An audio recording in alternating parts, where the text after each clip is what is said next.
Welcome back. We're moving on to the topic of discussion this morning. President Muhammadu Buhari has reiterated the urgent need to deal with the bandits who, according to the security chiefs, are becoming a nuisance, killing and making reckless pronouncements to solicit attention.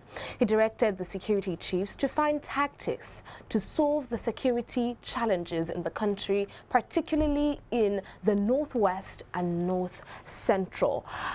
We still have in the studio Dr. Dayo Kayode, and Dr. Dayo will be here to just bring more insight to this topic. But I want to just start. Why is it coming across like the presidency is only realizing how bandits and their banditry are a, quote, nuisance? And because this is coming from how he stated that he's charging the security chiefs to look for tactics to solve this problem, it seems like we're just waking up to the reality of it, and this has been an age-long fight. So what do you think about this statement? The statement has two sides. The first side, where is now saying the bandits are nuisance. Okay, the first is saying that for the first time. Unlike the secessionists that has been calling all different type of names since. Then the second aspect is charging the service chiefs, okay, and which I will address. Now, it's good. That first aspect is good. That is now seeing them as a nuisance. Okay? But that's the problem here. When have they not been a nuisance? That is where I'm going. It's Okay. now seeing them. But because before now, he has never seen them as constituting nuisance to Nigerians. Those guys too, they kept on doing what they love doing. But now that I said they are nuisance, yes, fine. Now on the other side, the second side of it, charging the service chiefs. No. It's not about charging the service chiefs. There are some areas that he himself needs to delve into. Peradventure, maybe is now trying to change his philosophy, which I've been talking about, as regards security of the country. That's why it's now saying they are nuisance. So I want to believe it's now trying to change his philosophy towards that security. But addressing banditry in Nigeria is beyond charging the service chiefs. I will give you some 4 points free of charge. I won't charge you for anything on the consultancy. 1, look at what Gumi said yesterday in Punch. That harassing these bandits can make Nigeria to turn to Afghanistan. Are you saying we should be playing with them, we should be handling them with glove hands? And look, even the other time, it was one bargaining for them. What has government done as regards that? I mentioned it. Gumi still need to be queried. Gumi still need to be invited. And I let him say all he understands, all he knows about banditry in Nigeria. He seems to know them so well. Not that it seems. From his utterances, from his coloration, from his body language, he knows them. But it's not like the federal government doesn't know that he knows. I said that is what I'm saying. That talking is beyond talking. It's beyond charging the service chiefs. And that's why I'm trying to come up with these points one after the other. 2, how many people, how many of them has the federal government been able to arrest, prosecute, and punish for banditry activities within our territorial environment called Federal Republic of Nigeria. How many? Remember, there was a time that they said 400 people. They were talking about some 400 people that are supposed to be charged by the Attorney General of the Federation. What has happened? Remember also, that was it Saudi Arabia also sent in some names to the federal government. What has happened to it? Also remember that even the BDC, Bureau de Change, federal government said they won't be giving them dollars again because they have been seen to be sponsors of all these bandits. What have they done to any of them? These are issues. What are you insinuating? Number 3, I will come to insinuation. Number 3, I have found out to see that there is a correlation between insecurity and standard of living. There is a correlation between insecurity and standard of living. Okay? In Ekiti, they will say, "Oh, koba dile, ole shuya ilo." That is, an idle hand, an idle mind is always there for the devil to make good use of. When people don't have jobs to do, when people don't have enough money to spend, and they have now seen that banditry, people are paying for the banditry. There's bound for even the youth to go towards that place. We have seen instances whereby some people will just feign kidnapping to extort money. So to what extent have you been able to empower the people? And that's why the other time I quickly won NLC. I quickly pointed out to, I pointed out to NLC, but please, what you are tinkering with, look at that area of where you always asked for increments in wages. Rather, go for sustainable minimum living standard. Now the last one. Okay. The last one. When you are talking to, I so much love it when I saw the name of IGP there. Who are the people that are in charge of security of the grassroots, where these people operate? Because they operate in the local government. Is it not the police? To what extent are you taking good care of the police? Go and look at three-star army and then 3-star police, and look at how much they are earning, and look at the disparity in the salary structure. If only the federal government can see the importance of the police, the Nigerian police force, then you understand what I'm saying. They know all these people. Police knows criminals than the army or the air force. So you need to empower the police properly. If anything is going to happen in any neighborhood, police will have known. Majorly, police will have known. But go and check out police. They don't give them shoes. They use their money to buy shoes. That I know. They use their money to buy uniform. Even look at them on the streets, wearing slippers, dirty uniform, highly unkept. Why? Because they are not well remunerated. Go and look at their barracks compared to the army barracks. Go and even look at the officers' mess compared to army officers' mess. So not until when we see the importance of the police in corporate security rather than buying to Kanu jets. Because if they come to the neighborhood and they are being held at that neighborhood without being allowed to move into the bush, to the bushes, we wouldn't need to Kanu jets now.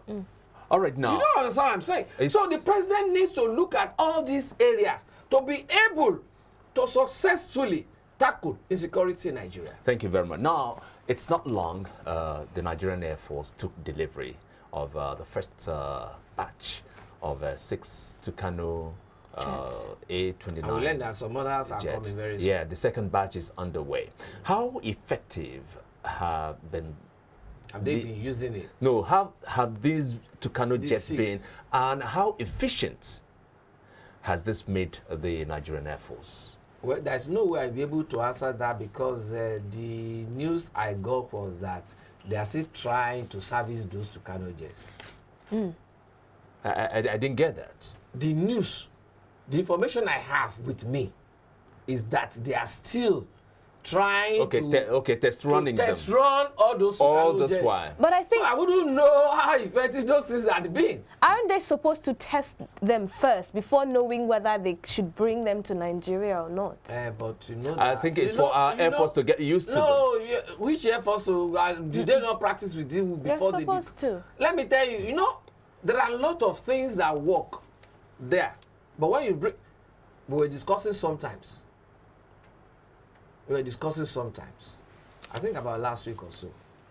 Look at how Obama performed very well in America. Bring Obama to Nigeria to come and be president of Nigeria. He will fail woefully. No, wait. Are you saying that Nigeria is jinxed or what? Okay, let me give you an answer. Let me give you an answer. You see, this alubosa, what's the Onion. Onions. Onions. That when you cut, it will be making your eyes to come out with water. That same onion, go and plant it in America or in Ghana. When you cut it, it will never make your eyes to I don't agree to that, but that's No, but it's the truth. That's discussion for another day.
And now the leaders of the proscribed indigenous people of Biafra, Nnamdi Kanu, has asked the High Court of Abia State to compel the Attorney General of the Federation, that is Abubakar Malami San, the Department of State Services and 6 others to pay him 5 billion naira in damages, being monetary compensation for the physical, mental, emotional, psychological and other damages suffered as a result of the alleged infringements of his fundamental rights. I'm going to leave this one to Michael because, yes, just take it up for me from here. Right, all right now. So that I can put me on your seat. No, it's okay. All right now, Nnamdi Kanu's demand of 5 billion naira damages, apology from Malami and DSS.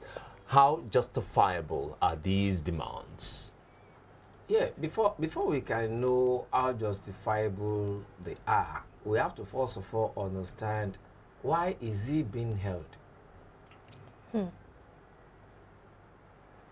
Is it true that his rights have been infringed upon? Did he jump bail the first instance when he was held and released on bail? Did he jump bail? Even in the first instance, why was he arrested? Yes, you have freedom of speech, okay? But then again, where your freedom ends is where another person's freedom starts from. Where am I going? You want Biafra. Abi, you want Biafra. Sure, anybody can say, I want this, I want that. But then what are the stipulations? What are the conditions for such? Reading that part of the Constitution and even the submission of the United Nations is talking about the people. Underline that, the people. Can one person be the people? Then when you are talking of Biafra, yes, people can come out. They can talk. They can say they want this. They can say they want that. But then, must you allow it to get to the point whereby other people's well-being and economic conditions are being affected negatively? I don't know whether you understand.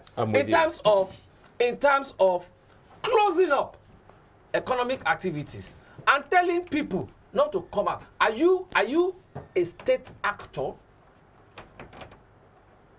Okay, are you a state actor?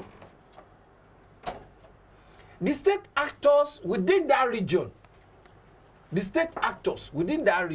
that is the governor, House of Assembly members, and then National Assembly members, what are they also saying as regards this? But this is a recent development, a very recent development. We are talking about these claims he's making. I'm talking of, we have to first of all look at why he's being held. Okay. Before we can justify. It's not part of the reasons he's being held. What you just said is not part of the reasons. Why are the reasons that? That's what I said. This is a recent development. Listen, they sit down at home order, which we all heard. But when he was abroad, and he was giving instructions in the East, and the thing was affecting people's livelihood. I think what Michael those are part of those people that have died as regards because of his instructions. Who is going to give them compensation? I think what Michael is trying to say here is that even though he's been tried, this is a criminal proceeding now, even if he's being tried, now, does that give the government the right to infringe on his fundamental human rights? The question I'm asking is, how are they infringing on his fundamental human rights? And that's why I mentioned something. Was he not giving bail before? Did he not jump bail? And then you now expect them to now give him bail again and jump the bail? So that's why I asked that question. In one word, these demands are unjustifiable. Well, based on what he has done and what government is also doing, then we'll be able to know whether it's justified or not. Now, the issue about jumping bail, Nnamdi Kanu once stated that he fled the country because he felt his life was at risk, not because he wanted to jump bail. Listen, if he was being held at that time without being given bail, would he have been able to get out of the country? While he was with the government, before being given bail, why did the government not kill him? Why? But you were now being given bail, and you now say they still want to kill you. They wouldn't have given you bail if they had wanted to kill you. If they had also wanted to kill you, they would have given you one kind of injection or whatever that will be making your health to deteriorate, as his health deteriorates. But he's been complaining, yeah. Exactly, sure. even if there are no proof. But he's been talking. Let his doctor go and check him. Let us be sincere in all these things. I want us to be very clear on this. Nnamdi Kanu has not been making a direct speeches. He has been speaking through his counsel. Yeah, through his lawyer. Well, then that's what it's supposed to be. If you remember, when retired Commodore Kunle Olawumi was being declared wanted, and the DSS said no, they are not declaring him wanted. All they are looking for is for him to come around. He didn't go alone. He went with Femi Falana and another lawyer. So when you are having, when somebody is having an issue with the government, it's always better for you not to talk. Allow your counsel to be talking, to be on the safer side. Okay, now. Okay, go ahead, Michael. Okay, what about the claims that he's being manhandled, he's being mistreated where he's being held? Are there proofs that it's a lie? Yeah. This been coming from his counsel. Well, I don't know where he's being held. I've not been there. And I've not even seen him. Shouldn't I wouldn't be able to say whether he's being mishandled or not. Shouldn't such a claim been investigated? Who is going to investigate Because it raises a lot of eyebrows. The issue is who is going to investigate it. It's the counsel that is talking. Do you understand? And definitely his counsel will want him released. Either you like it or not, his counsel will be saying things that people will want to hear, to be able to have a kind of, how do I put it now? To be sympathetic. To have a kind of sympathy, yes. And empathy. Do you understand? Towards him. All right. And then cry out, oh yeah, government release him. So not until when it can be shown to somebody like me. But the government hasn't counted this. Exactly, and it raises eyebrows that we've not seen him. So how can we prove whether his rights are being infringed upon or not? The government should have made an effort, made some move to counter it. That but is why, it has not. Well, but government don't. You know that this government don't talk. They will just be looking at you. If I were government, I will have spoken out that no, okay, see him, or even get him paraded. True. And then take him back. On that area, let government parade him. Let us see him. Let us see him. So if he's and then be sure that his counsel is not just trying to arouse our sympathy unnecessarily. So let us see him. Now, Doc, do citizens have the right to agitate, to seek secession in a country? Sure. But then there are some guiding rules there. There are limitations. There are limitations. Okay. Do you understand? There are limitations. Can we hear them? It's for instance. Because I was trying to find out where. It's for instance. If you go to the east, are all of them in tandem with him? Are all of them in tandem with him? Because you never can have it 100%. But then you never can also you also can never have this side again 200% until when you have conducted a referendum. You have to first of all conduct a look at what happened to England and Scotland or so. Do you understand? The referendum conducted about 3 years back, 3 or 4 years back, and they were defeated. 49%. I mean, do you understand? 51 to 49%. Yeah. So if a referendum has been conducted, look at what is also happening to Catalan in Spain. It's the same thing. So how can you just come out and then declare state of Biafra? As a referendum be conducted? It's not like somebody now coming out to say he's declaring state of Oduduwa. And then carving Ekiti, where I come from, today I will say no. I'm from Ekiti. I'm not part of this. Have you conducted your referendum? Was I part of the decision? I have to be part of the decision. So generally speaking, you would endorse that the federal government has been handling innocent, what is it now, Nnamdi Kanu, with there's this leniency in their treatment, you know, towards Nnamdi Kanu. I'm not endorsing anything, whether this way or this way, because I have never seen him. I've never been to where he is to know how he's being handled. I mean, generally speaking. No, I will not. I don't speak generally. I speak with empirical facts. Do you understand? I speak with empirical facts. If he has been paraded and I see him limping, on which I've never seen him limping before, I have to ask questions. Why is this guy limping? Of course. Or you see one of his eyes swollen. Then we can ask questions. But we cannot act on hearsay.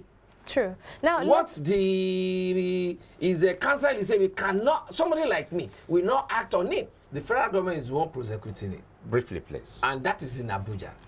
What he was trying to do was in East, Abia State, of which Abia State is part of. And I decided to take his own case because he's from that part of the country to that place. So it's the same thing within Nigeria. Oh. Whatever happens there, they will advise the Attorney General accordingly. Okay. Thank you very much. We've been talking with Dr. Dayo Kayode, the political technocrat, and of course you can agree with me, he did justice to the topic for discussion this morning.